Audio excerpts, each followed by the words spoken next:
It's vlog time! Like I promised, we're going to continue our adventures through Dungeons & Dragons this week.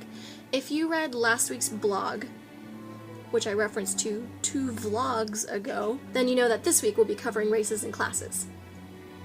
Did you read it? Well, I have to make some tea, so while I'm out doing that, click right there, and I'll be back in just a few. I wish I could be the person everybody thinks that I'm not.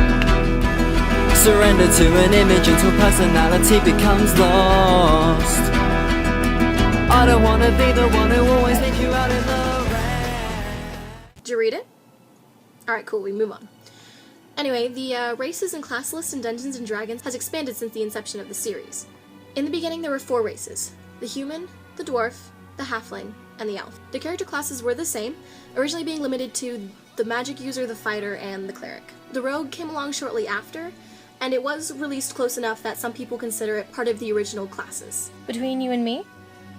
Totally wasn't. Now, my DM is going to go over a bit more of the history, so I'm going to talk to you more about what we have now. As far as the races go, we do have the original 4, thankfully, but they have added some additions. These include the half-elf. When a human and an elf love each other very much. The Eladrin. Because elves weren't snooty enough. And the Dragonborn. Because it's not really a game until you can play as a dragon person. Now, these are the ones that are included in the first Player's Handbook. The Player's Handbook being your guide to playing the game. I recommend picking it up if you're seriously interested in playing. There are 2 others, brilliantly titled Player's Handbook 2 and Player's Handbook 3, respectively, and each of these introduce all of the new races and classes. Now, speaking of classes, your class in D&D, as my DM mentioned, is like your calling, or the adventuring style that you've chosen. This is split into 4 different roles: the leader, the defender, the controller, and the striker. All roles are equally important, and I've found that people tend to lean towards certain roles depending on their personalities. Lots of different classes can be tweaked to play different characters within different roles, so if you want to be a paladin that's a defender, that's totally doable, and if you want to lean more towards striker, then you can do that too. Now, all of the original classes have returned or remain. Fighters are still slashing everything in sight, magic users are still exploding things, clerics have gotten a major upgrade in that they're no longer just sitting in the back waiting to heal, they actually dole out some damage, and some pretty good damage too. Trust me, I typically play clerics. Rogues are still as crafty as ever, which is pretty much the exact same thing that you'd expect whenever you hear the word rogue. Anything from a swashbuckling brigand to a sneaky thief can be made from a rogue. Similar to the rogues are the rangers, which are pretty much as Legolas as you can get while playing the game, firing arrows at everything within sight. There are also paladins now. You used to have to work to become a paladin. Ugh. Like I mentioned. If you ever played the older versions, you'll be pleased to hear warlocks also act as one of the main classes, and are masters of the darker side of magic, where wizards usually take on the arcane. There are differences in types of magic, and my DM will cover and hopefully make that a little bit less confusing in his next vlog. Rounding out the classes, we have the warlords.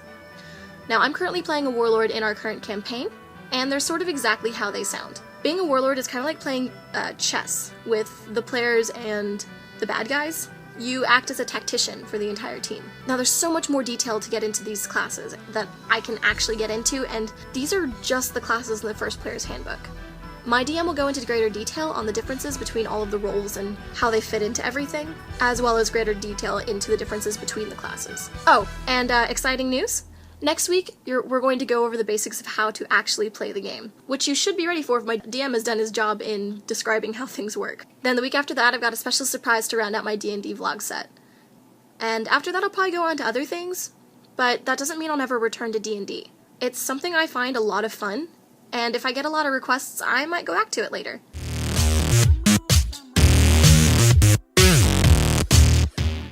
Today I learned, in celebration of the Avengers coming out on DVD, I learned something super awesome about the Avengers.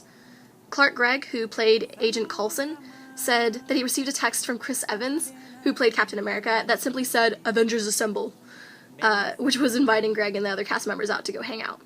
Clark Gregg insists that he still has a text message, and it's the best text message he's ever received.